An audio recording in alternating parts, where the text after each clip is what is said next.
नमस्कार. मराठी भाषा विश्व या युट्यूब चॅनलमध्ये तुमच्या सर्वांचं पुन्हा एकदा स्वागत.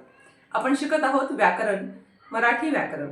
आणि व्याकरणामध्ये मागच्या व्हिडिओमध्ये आपण शुद्ध लेखनाचे नियम बघितले होते आणि आज आपण विरामचिन्ह बघणार आहोत. विरामचिन्ह कुठले आहेत आणि त्याचा कधी वापर करायचा, कशा पद्धतीने वापर करायचा हे आज आपण या व्हिडिओमध्ये बघणार आहे. चला तर सुरुवात करूया. विरामचिन्हे. आता सगळ्यात अगोदर विरामचिन्ह म्हणजे नेमकं काय? विराम म्हणजे काय? थांबणे, विश्राम करणे, आराम घेणे. आपण जेव्हा बोलतो तेव्हा कधी कधी आपल्याला थांबावं लागतं. एकदम नॉन स्टॉप आपण बोलू शकत नाही. मग ते जे काही आपलं थांबणं आहे त्याला विराम असं म्हणतात. आता हे कंटिन्यू मध्ये मध्ये थांबायचं म्हणजे प्रत्येक वेळेला आपण फुल स्टॉपच किंवा पूर्णविरामच देतो असं नाही. तर ज्या ज्या वेळेस थांबतो त्या प्रत्येक वेळेला थांबण्याचं कारण वेगळं असतं आणि त्या कारणानुसार आपण विरामचिन्ह जी आहे ती आपण त्या ठिकाणी देत असतो. बोलण्यातील विराम निरनिराळ्या चिन्हांनी दाखवले जातात, त्याला विराम चिन्ह असं म्हणतात. आपण का थांबलो हे एका चिन्हाने दाखवलं जातं वेगवेगळ्या, त्याला विराम चिन्ह असं म्हणायचं. विराम चिन्हामुळे काय होतं, त्याचा उपयोग काय होतो, तर आपल्याला कुठं थांबायचं, कधी थांबायचं, किती वेळ थांबायचं हे आपल्याला कळतं. चला तर बघूया. चिन्ह या ठिकाणी दिलेले आहेत, ते केव्हा वापरतात ते दिले आणि त्याचं उदाहरण सुद्धा तुम्हाला दिलेलं आहे.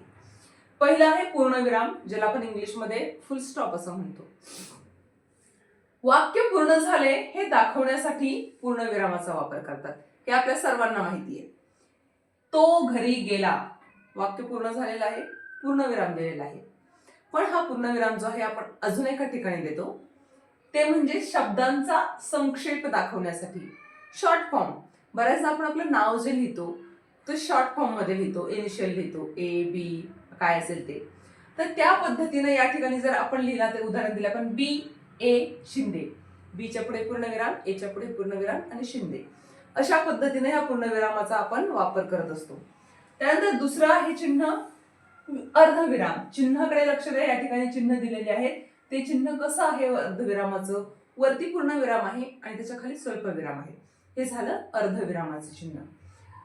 कधी वापरतो आपण अर्धविराम? तर दोन छोटी छोटी वाक्य जर असतील तर ती दोन छोटी छोटी वाक्य जोडण्यासाठी ज्यावेळेस उभयान्वयी अव्ययाचा वापर केलेला असतो, त्या उभयान्वयी अव्ययाच्या अगोदर म्हणजे एक वाक्य झाल्यानंतर आपण ते अर्धविराम देतो आणि त्यानंतर उभयान्वयी अव्यय आणि त्यानंतर राहिलेलं वाक्य.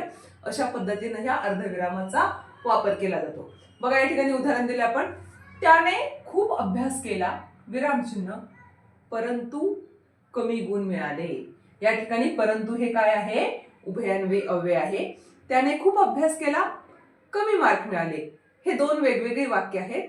मग हे उभयान्वयी अव्यय, परंतु या उभयान्वयी अव्ययानं हे जोडलेलं आहे. मग या ठिकाणी आपण त्याने खूप अभ्यास केला यानंतर अर्धविराम देणार आहोत. पुढे आहे स्वल्पविराम. स्वल्पविराम आपल्याला माहिती, आपण का देत असतो, कशासाठी देत असतो? एकाच जातीचे खूप सारे शब्द आपल्याला लिहायचे असतील तर त्या शब्दांच्या मध्ये मध्ये आपण काय करतो? स्वल्पविराम देत असतो. उदाहरणार्थ, मला कथा, नाटके, कविता, कादंबऱ्या आवडतात. मग कथा स्वल्पविराम, नाटके स्वल्पविराम, कादंबऱ्या स्वल्पविराम. अशा पद्धतीनं हे एकाच जातीचे जे शब्द आहेत त्या प्रत्येक दोन शब्दाच्या मध्ये आपण काय करणार आहोत? स्वल्पविराम देत असतो. अजून एका ठिकाणी आपण स्वल्पविरामाचा वापर करतो. कधी? मधू म्हणाला, स्वल्पविराम, डबल इन्व्हर्टेड कॉमामध्ये, दुहेरी अवतरण चिन्हामध्ये, इकडे ये, अवतरण चिन्ह पूर्ण, पूर्णविराम. आता या ठिकाणी मधू म्हणाला ह्या वाक्यानंतर आपण स्वल्पविराम दिलेला आहे. का दिलेला आहे? की अवतरणातलं चिन्ह जे आहे, अवतरण चिन्ह इथे इकडे ये हे अवतरण चिन्ह आहे. या अवतरण चिन्ह न जो काही वाक्य आहे ते वाक्य आणि बाहेरचं वाक्य हे काय आहे?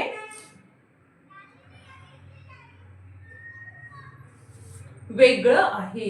हे दाखवण्यासाठी आपण या चिन्हाचा वापर करत असतो. पुढे बऱ्याचदा असंही असतं की अनेक छोट्या छोट्या घटना आहेत, छोटी छोटी वाक्य आहेत, त्यांना जोडण्यासाठी सुद्धा आपण स्वल्पविरामाचा वापर करत असतो. कसं ते बघूया. गुरुजी आले, स्वल्पविराम, माझ्याकडे पाहिलं, किंचित हसले. ही तीन वेगवेगळी वाक्य आहेत. प्रत्येक वाक्याच्या पुढे गुरुजी आले, पूर्णविराम, माझ्याकडे पाहिलं, पूर्णविराम असं आपण देत नाही. तर मग गुरुजी आले, स्वल्पविराम, माझ्याकडे पाहिलं, स्वल्पविराम, किंचित हसले, वाक्य पूर्ण झाले, पूर्णविराम. अशा पद्धतीने छोटी छोटी वाक्य जोडण्यासाठी सुद्धा आपण स्वल्पविरामाचा वापर करत असतो. पुढे आहे, पुढचं चिन्ह आहे अपूर्णविराम. अपूर्णविरामाचं चिन्ह कसं आहे लक्षात घ्या. जे पूर्णविरामाचं आहे ते 2 डॉट एकाखाली एक अशा पद्धतीने हे अपूर्णविरामाचं चिन्ह आहे. आणि अपूर्णविराम आपण कधी देतो की वाक्याच्या शेवटी आपल्याला एखाद्या गोष्टीचा तपशील द्यायचा आहे, डिटेल्स द्यायचे. त्यासाठी वाक्य झाल्यानंतर आपण हे अपूर्णविरामाचं चिन्ह देतो आणि त्याच्या पुढे जे आहे ते आपण डिटेल देत असतो, तपशील देत असतो. कसं? समसंख्या पुढील प्रमाणे आहेत. आता पुढील प्रमाणे म्हणजे कशा? तर पुढील प्रमाणे नंतर आपण अपूर्ण विराम देणार आहोत आणि त्यानंतर त्या संख्या येणार आहेत. किंवा पुढील क्रमांकाचे विद्यार्थी उत्तीर्ण झाले. कोणत्या क्रमांकाचे विद्यार्थी उत्तीर्ण झाले हे सांगण्यासाठी उत्तीर्ण झाले या वाक्यानंतर आपण अपूर्ण विराम देणार आहोत आणि त्याच्यानंतर ते क्रमांक लिहिणार आहोत. पुढे आहे प्रश्नचिन्ह. तुमचं सगळ्यांचं आवडतं चिन्ह आहे प्रश्नचिन्ह. की वाक्यामध्ये प्रश्न विचारला गेला, प्रश्नार्थक वाक्य असेल तर त्या वाक्याच्या शेवटी प्रश्नचिन्ह हे दिलं जातं. जेवलास का? कधी आलास? तुझं नाव काय आहे? तू काय करतोयस? हे सगळे काय आहे? प्रश्नार्थक वाक्य आहेत आणि या वाक्याच्या शेवटी आपण प्रश्नचिन्ह देत असतो. पुढे आहे उद्गारवाचक चिन्ह. उद्गारवाचक चिन्ह म्हणजे काय? तर आपल्या मनातल्या ज्या काही भावना आहेत त्या भावना दाखवण्यासाठी आपण जो शब्द वापरत असतो त्याला आपण शब्दांच्या जातीमध्ये काय म्हणतो बघा? केवल प्रयोगी अव्यय. बरोबर. तर हे जे काही केवल प्रयोगी अव्यय वाक्यामध्ये येतात, हे केवल प्रयोगी अव्यय वाक्यामध्ये आल्यानंतर त्या केवल प्रयोगी अव्ययाच्या नंतर आपण हे उद्गारवाचक चिन्ह देतो. कारण ते केवल प्रयोगी अव्यय म्हणजे आपल्या मनातला, आपल्या भावनांचा उद्गार असतो आणि त्या भावनांच्या उद्गारानंतर आपण हे उद्गारवाचक चिन्ह देतो. अरे रे, उद्गारवाचक चिन्ह. तो नापास झाला. शाबास, उद्गारवाचक चिन्ह. छान खेळलास. पुढे अवतरण चिन्ह. अवतरण चिन्हामध्ये 2 प्रकार आहेत, एकेरी अवतरण चिन्ह आणि दुहेरी अवतरण चिन्ह. एकेरी अवतरण चिन्ह आपण कधी देतो की आपल्याला वाक्यामध्ये एखाद्या शब्दावर जोर द्यायचा आहे. नावालाच नाम म्हणतात. नाम हे आपल्याला महत्वाचं सांगायचंय, तर या नामला आपण एकेरी अवतरण चिन्ह दिलं. किंवा मी श्यामची आई वाचले. श्यामची आई, एकेरी अवतरण चिन्ह. आणि दुहेरी अवतरण चिन्ह तुम्हाला माहितीये की वाक्यामध्ये एखाद्याच्या तोंडचं वाक्य जर सांगायचं असेल, कुणीतरी बोलतंय हे जर सांगायचं असेल तर ते सांगणं जे आहे, ते वाक्य जे आहे ते आपण दुहेरी अवतरण चिन्हामध्ये देत असतो. पुढे आहे संयोग चिन्ह. संयोग चिन्हाचा वापर काय केला जातो? 2 शब्द जोडताना. जोड शब्द जेव्हा आपण लिहितो, केर कचरा, आणि पाणी, विद्यार्थी भांडार, हे 2 शब्द जोडताना आपण काय करतो? संयोग चिन्हाचा वापर देतो. आणि बऱ्याचदा असं होतं की तुम्ही वहीमध्ये लिहित असताना तुम्हाला शेवटी एक शब्द लिहायचा आहे, त्या एका शब्दातली 2 अक्षर तुम्ही लिहिली गेली आहेत आणि 3-4 अक्षर राहिली आहेत. मग यावेळेस काय करायचं? तो शब्द खोडण्यापेक्षा त्या ठिकाणी आपण हे संयोग चिन्ह द्यायचं छोटंसं आणि राहिलेली अक्षरं खालच्या ओळीवर लिहायची. ज्यावेळेस तुम्ही हे संयोग चिन्ह देता त्यावेळेस बघणाऱ्याला आणि वाचणाऱ्याला कळतं की तुमचा हा शब्द अपुरा राहिलेला आहे आणि या संयोग चिन्हांमुळे तो शब्द खालच्या ओळीवर तुम्ही लिहिला गेलेला आहे हे समोरच्याला कळतं. तर त्यासाठी आपण संयोग चिन्हाचा वापर करत असतो. पुढचं चिन्ह आहे अपसारण चिन्ह. त्याला स्पष्टीकरण चिन्ह असंही म्हटलं जातं. आता इथे जर तुम्ही पाहिलं, संयोग चिन्ह आणि अपसारण चिन्ह हे दोन्ही चिन्ह दिसायला सारखे आहेत, पण संयोग चिन्ह जे आहे ते छोटंसं आहे आणि अपसारण चिन्ह जे आहे ते संयोग चिन्हाच्या दुप्पट त्याची लांबी आहे. आता अपसारण चिन्ह कधी वापरलं जातं? बऱ्याचदा बोलता बोलता आपण मध्येच थांबतो. मी तिथे गेलो होतो पण काय? पण पुढे काहीच नाही, आपण बोलत नाही. मला हे करायचं होतं पण विचार मालिका तुटली आहे. मग ज्या ज्या ठिकाणी अशी विचार मालिका तुटलेली असते हे दाखवण्यासाठी आपण ह्या अपसारण चिन्हाचा वापर करत असतो. आणि स्पष्टीकरण देण्यासाठी. स्पष्टीकरण कसं द्यायचं? हाच तो मुलगा. कोणता? ज्याने पहिला नंबर मिळवला.